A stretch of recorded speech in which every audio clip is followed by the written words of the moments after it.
Yung, good morning mga kabalyero. Nandito na ako ulit sa Mount Banahaw. Mount Banahaw, San Cristobal Protected Landscape. Papanik tayo ngayon dahil long weekend. At may kasama tayo. Siyempre, may kasama tayo mga mahal sa buhay.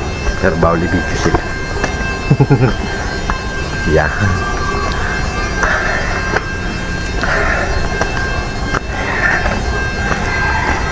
Yan. Nandito na tayo sa santong lugar ng Mount Banahaw. Yung. Yan. Wala tayo guys. Ay long weekend ngayon.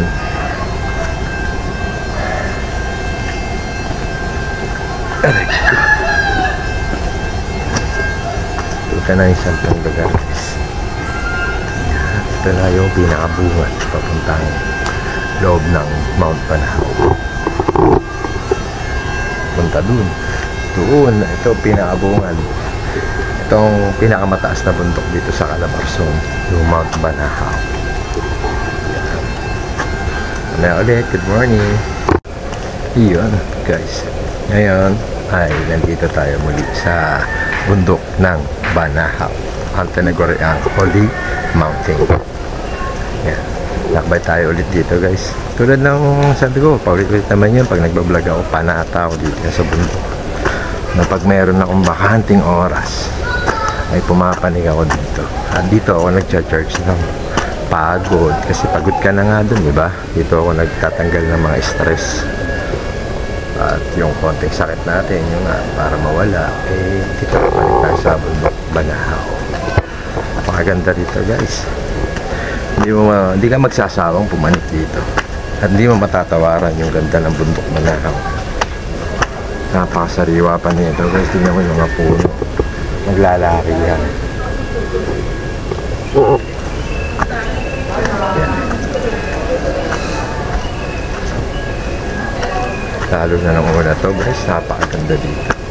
Ngayon eh medyo natuklasan na ng tao. Yan medyo yung mga nabunot na mga tanim. Yan ulit.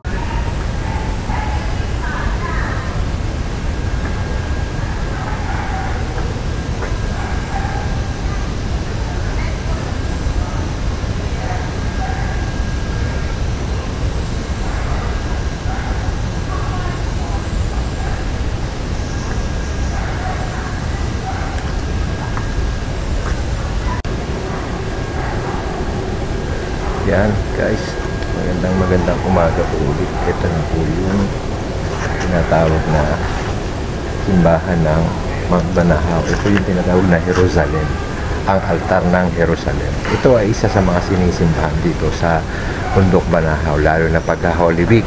Maraming tao dito guys. Tulad ng sabi ko nga na hindi biro ang pumanig dito sa bundok Banahaw. Sabi nga ng mga ibang matatanda, pag daw pumapanig ka dito ay parang may kurong kang tinatawag na calling. Bihira raw kasi yung talagang taong iniimbitahan na makapanig dito sa bundok Banahaw na paulit-ulit. Makakapanig ka minsan, isang beses, pero pag di na naulit yun, ibig sabihin ay hindi tao sa puso mo yung pagpanig dito sa bundok Banahaw. Yan, salamat mga kabalyero. Yan, ganda rito. Yan, may ulit mga kabalyero. Yan mga kabalyero, continuous yung video natin, continuous natin yung pagbablog dito sa Mount Banahaw. Punta naman ako ng presentahan. Ito naman guys, pag ikaw ay nandito na sa bundok Banahaw, eh patuloy mo na yung paggalang sa kanya at pagrespeto. Tulad nito, ituturo ko sa inyo ngayon kung ano yung tinatawag na presentahan. Ibig sabihin presentahan, ipepresent mo yung sarili mo sa bundok Banahaw. Yung paggalang mo sa kanya. Kuweba yun guys. Pwede ka rin dun humiling. Pagka unang punta mo raw dun guys, sa kuweba ng presentahan, ay naku, pwede kang humiling. At sa totoo lang guys, natupad ang hiling ko dun. Maraming natupad na hiling ko dun sa presentahan guys. Kaya eto, patuloy tayo pumapanig dito sa bundok Banahaw. Medyo malayo pa guys eh. Pagdating ko ron, ibibidyo ko yung kuweba ng presentahan. Iyon. Ito na guys, yung tinatawag na kuweba ng presentahan. Ito yung kinikwento ko na papasok ka dyan sa loob ng kuweba. Pagkatapos isusulat mo sa mga pader dyan o sa loob ng kuweba yung pangalan mo. Pag sa ano, para ka nag na tawag doon pagod kasi layo guys, yung ipepresenta mo nga yung sarili mo na nandito ako sa bundok Banahaw at patuloy ka rumerespeto sa kanya gumagalang. Yan guys, maraming santol dyan sa loob, malalim yan guys, kaya may hagdan yan. Papasok tayo mamaya dyan guys. Yun, salamat mga kabal. Hiningal ako, may ulit ha, tayo eh. Ayun nga guys, bababa na tayo.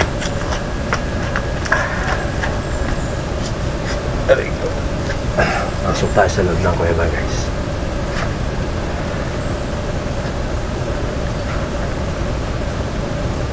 Bilang pag-aalang at respeto sa bundok Banahaw, ito ang ginagawa namin.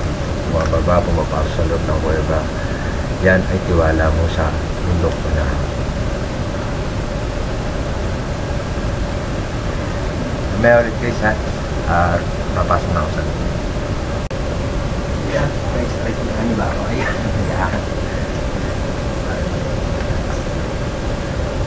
May mga papalintas sa loob guys. Kaya papasok na tapos na magsimba.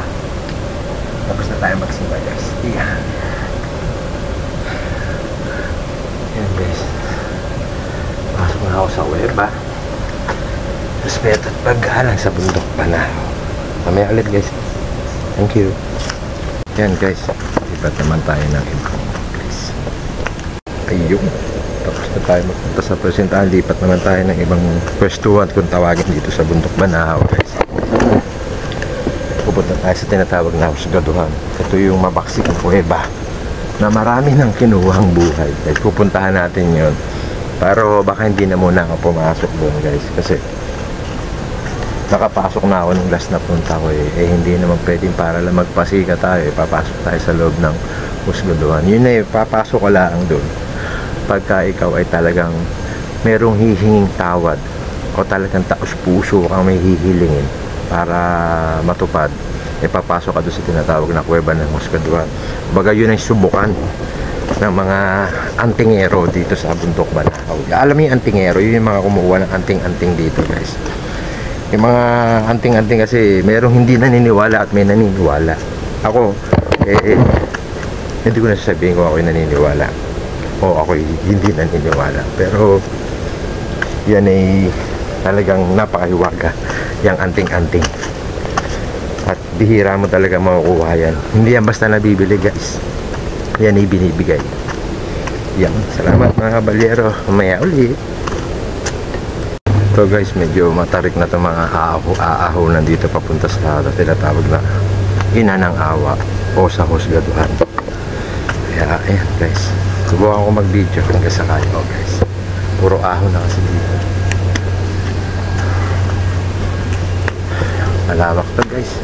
Banahaw, pinakamataas na bundok dito sa Calabarzon. Ay Diyos ka Lord. Aray ka. Ahon talaga. Tignan natin kung kaya pa ng edad natin yung umahon dito sa Mount Banahaw.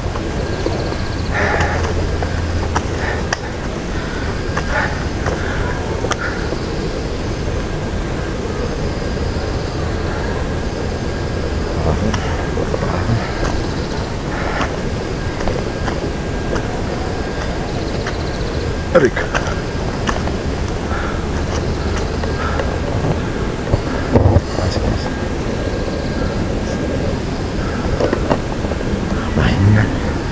Oh, kaya natin yan. Pabalik-balik naman na tayo dito eh. Medyo madulas lang siguro ang daan ngayon at maulan. Kaya kung papanig kayo ngayon dito sa bundok Banahaw guys, eh, mag-ingat kayo, doble ingat ha. Nakahinga. Mamaya ulit mga kabalyer. Ayun na guys, malapit na tayo sa tinatawag na San Francisco. Kuweba naman San Francisco ito guys.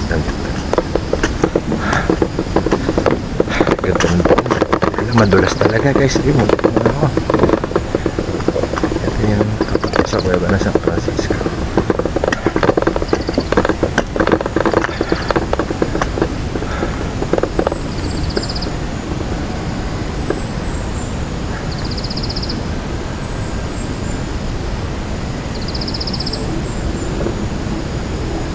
Nakakahinga guys, nakakahinga dito. Ay, Diyos ka Lord, tawa na tayo mga kapatid. Malumot, tandaan.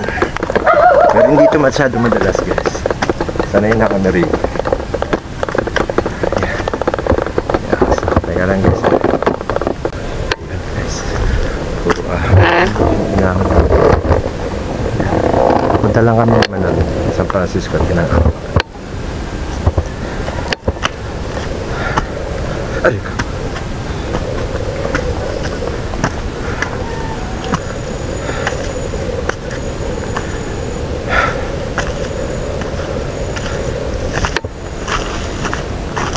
Ito guys, may mga dito, may mga natutulog,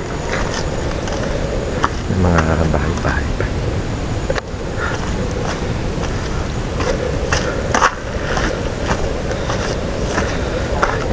Maraming tao guys, alam patay yung video ko ha, nakasal sila eh. Ayan ulit guys ha. Ayan guys, tignan mo nyo yung mga daanan.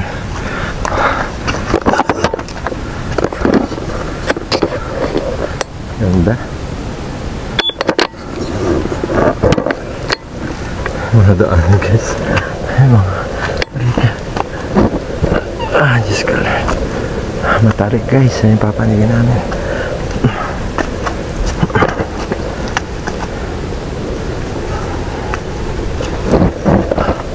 Aray ka. Aray ka. Aray ka. Ayan guys, malapit na tayo sa Inang Awa. Aray ko.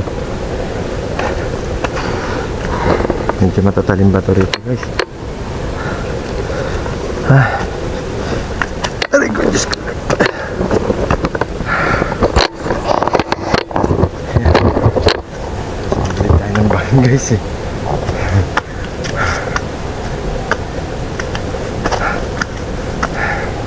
Pakita ko lang sa inyo mamaya pag nakalampas ako. Saglit lang guys.